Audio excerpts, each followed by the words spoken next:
just trying to find out what happened. Okay, wasn't you just talking to her? Can she provide all them information to you? Well, let me ask you this. I was just talking to her. What if she told me that you beat the out of her and you jumped on top of her and started punching her in the face? Should I just go ahead and take that? Okay, but don't you know? It's your side of the story. Give your side. All these prescriptions, but you want to be great. Being great is really pushing the envelope. You know what I'm saying? Gervonta "Tank" Davis has finally broken his silence following reports of his arrest and the shocking cancellation of his highly anticipated fight with Jake Paul.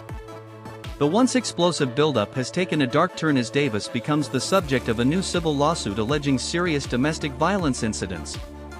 While his legal team remains tight-lipped, the boxing world watches closely. So far, Davis's coach and camp have offered only brief, measured responses, leaving fans to speculate. Meanwhile, Jake Paul's November 14th mega event hangs in the balance as promoters scramble to investigate the claims and determine whether the show can go on. He's a lightweight. So, by all means, if they make a few quid and nobody gets hurt, then great. But I certainly wouldn't be paying a penny to watch it. I think it's just absolutely ridiculous, farcical. Who wants to watch an exhibition? Gervonta Davis is in his prime years. Why is he wasting his time? Why is he not having a rematch with the fella he got a draw with? Why is he not fighting?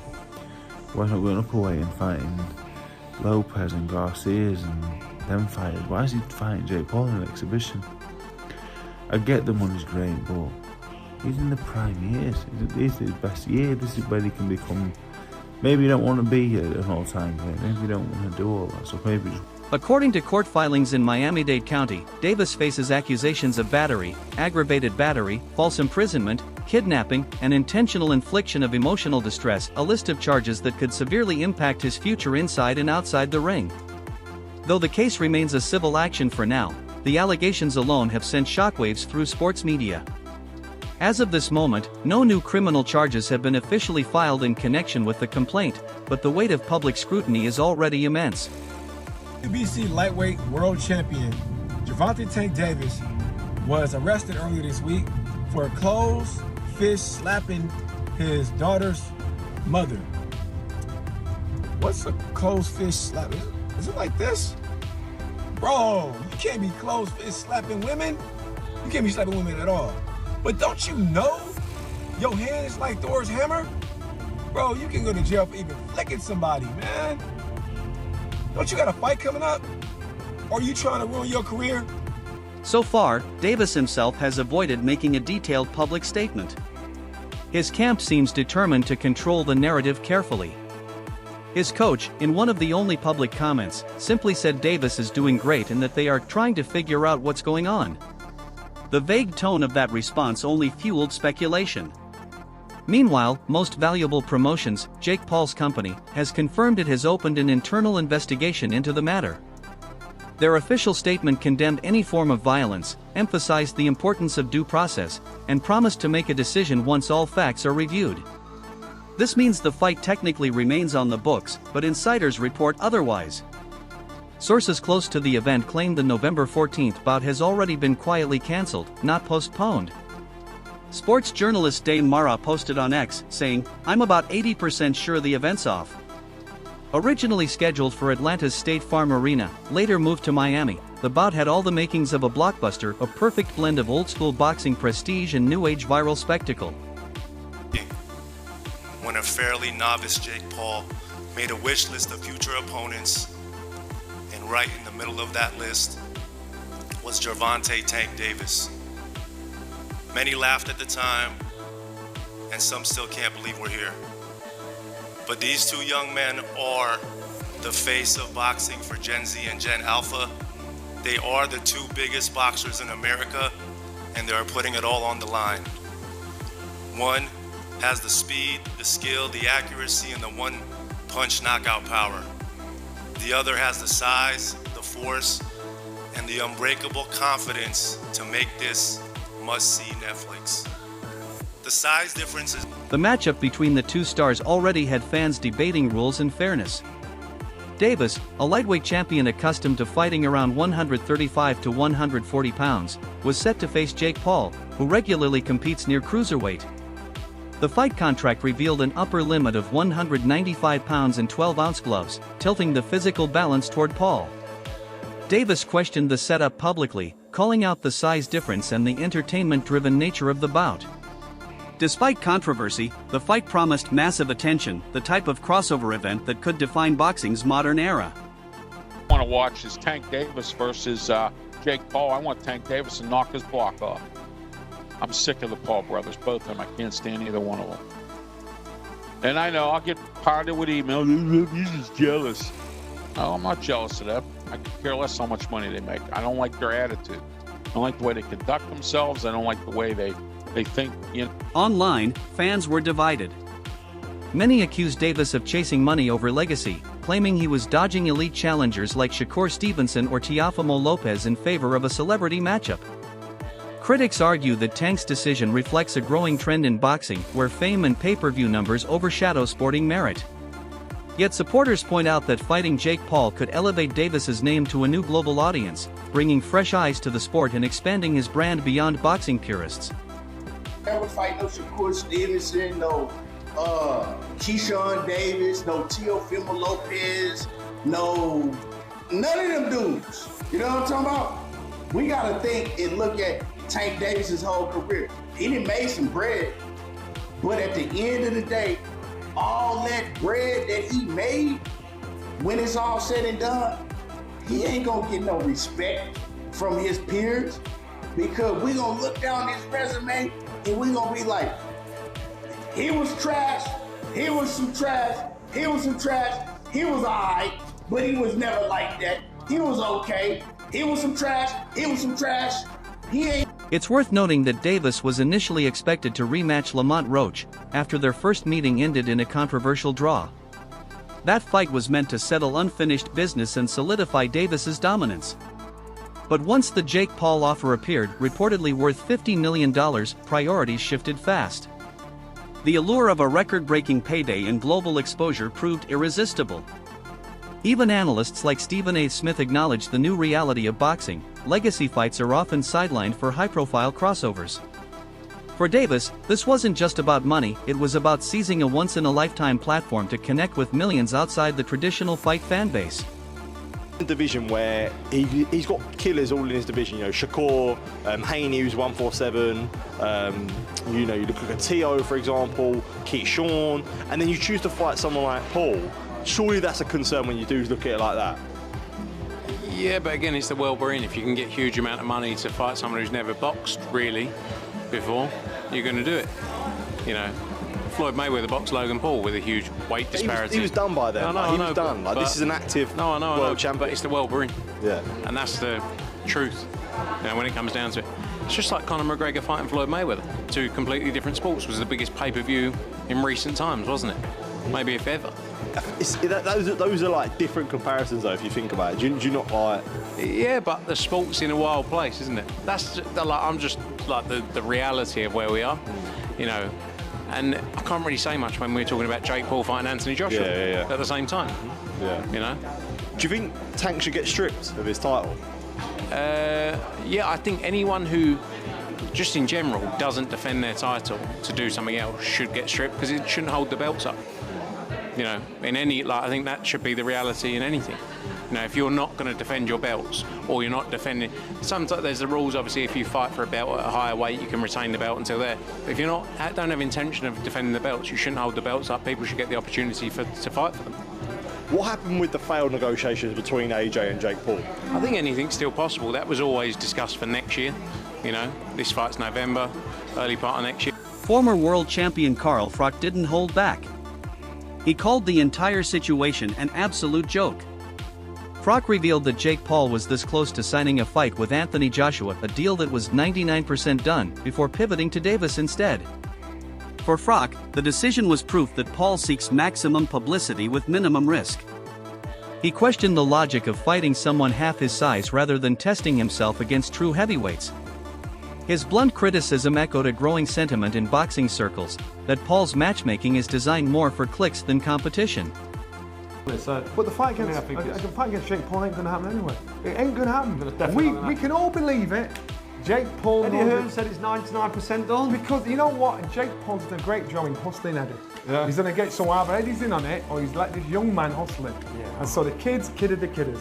Well, listen, we've had a chat, we've caught up, we'll have another chat as well in a... We're going to do some sunbathing, man. Sunbathing, top up the town. Yes, I baby. As well. Black is the number. Let us know in the comments below who you think wins the fight and what Anthony Joshua should be doing next. Do you agree with us, do you disagree with us? Let us know in the comments below. This has been another episode of Froch on Fighting. Got the main man here, Johnny Nelson, aka Blick Man. We'll see. He said it, not me. We'll see you on the next episode. Take care. Just here at Los Naranjos in Viva, España, and I found out that Gervonta Davis is now fighting Jake Paul. So Jake Paul was supposed to be fighting AJ. Eddie Hearn announced 99% done, which we've just spoke about.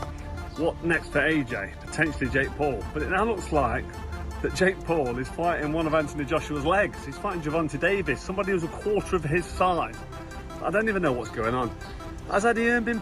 On the other side, Nakisa Bidarian, co-founder of Most Valuable Promotions, defended Paul's decision and the fight's legitimacy.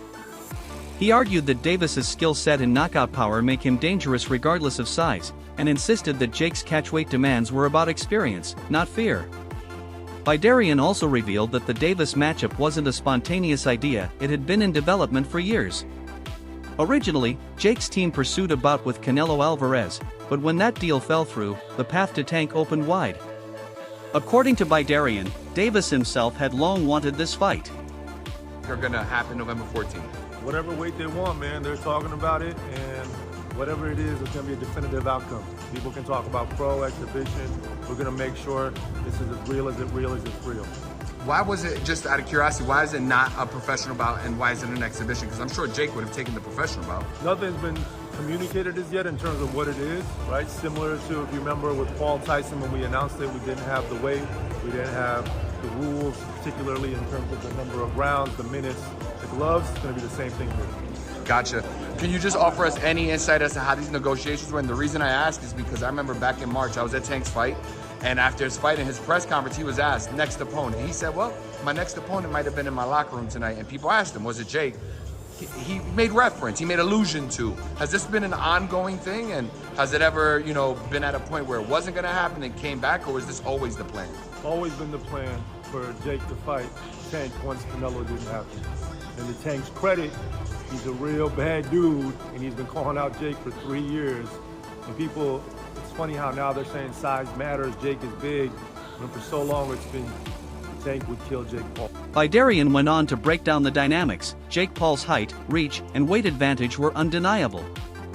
Yet, he reminded fans that Davis is a seasoned professional, a world champion with over a decade of elite experience, a nearly perfect record, and knockout power that transcends divisions.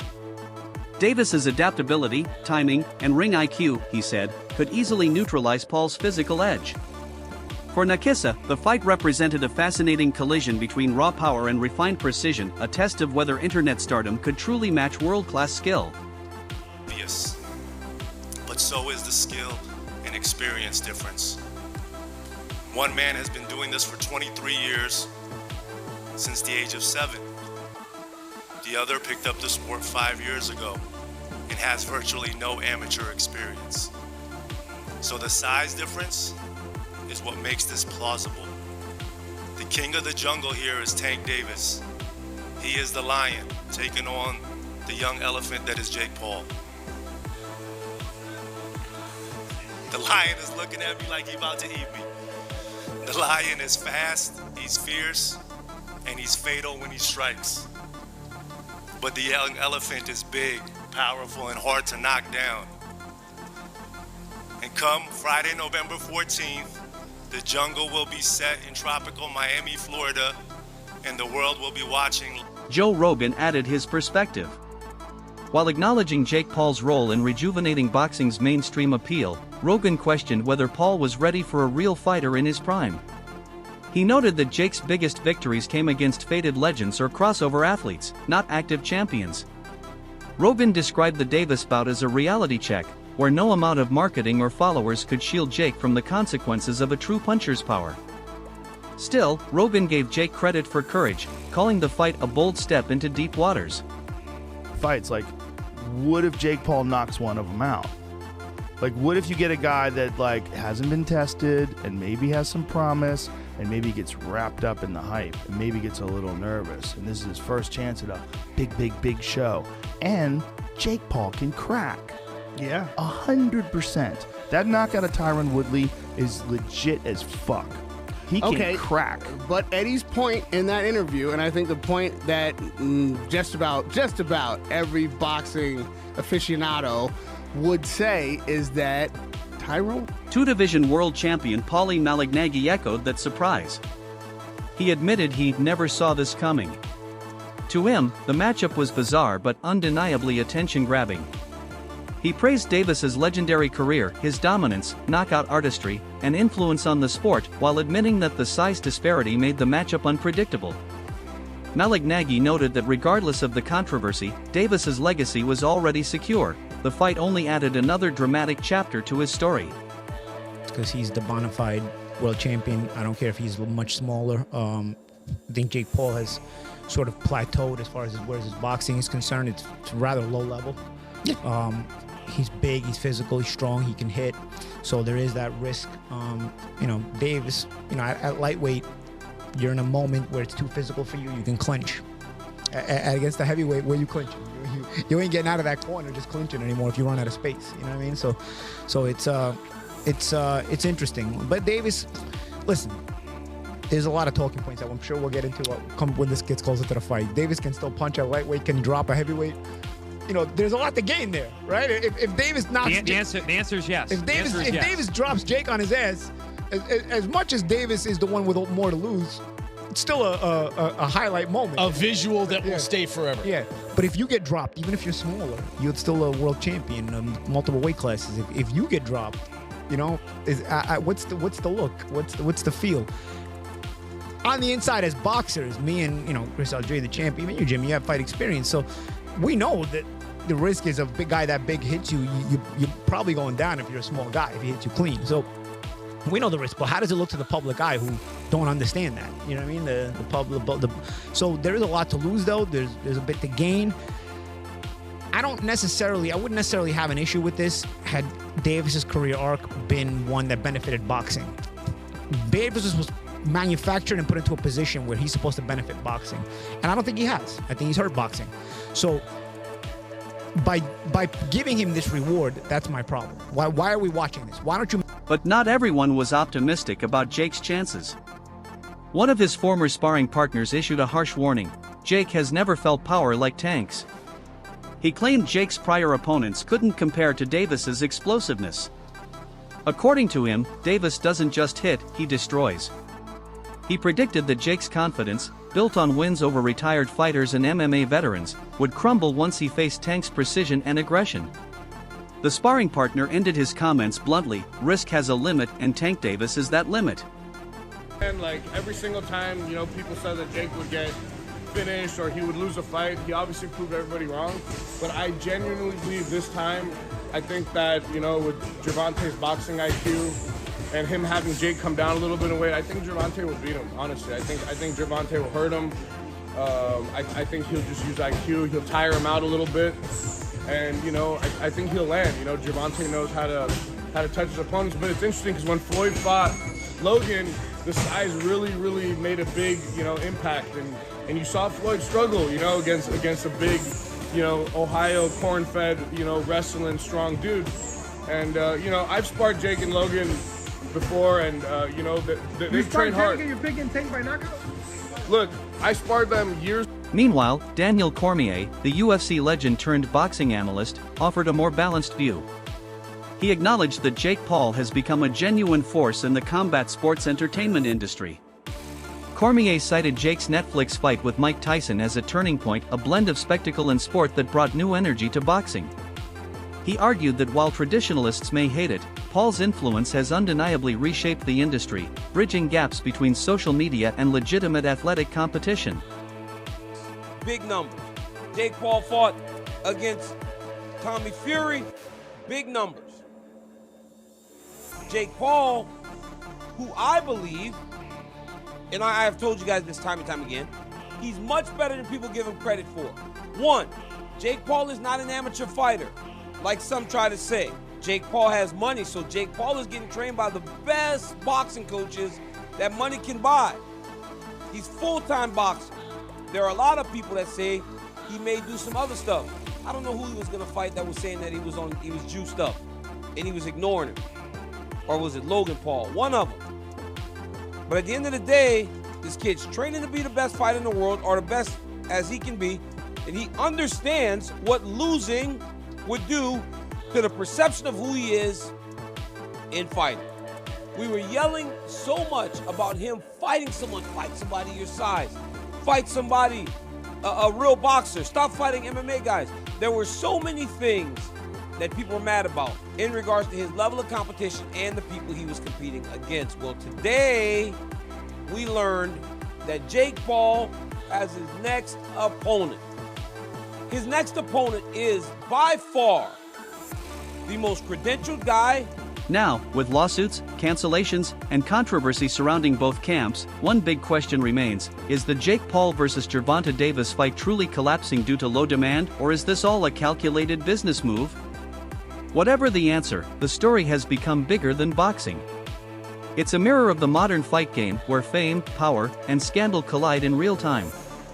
Drop your thoughts below.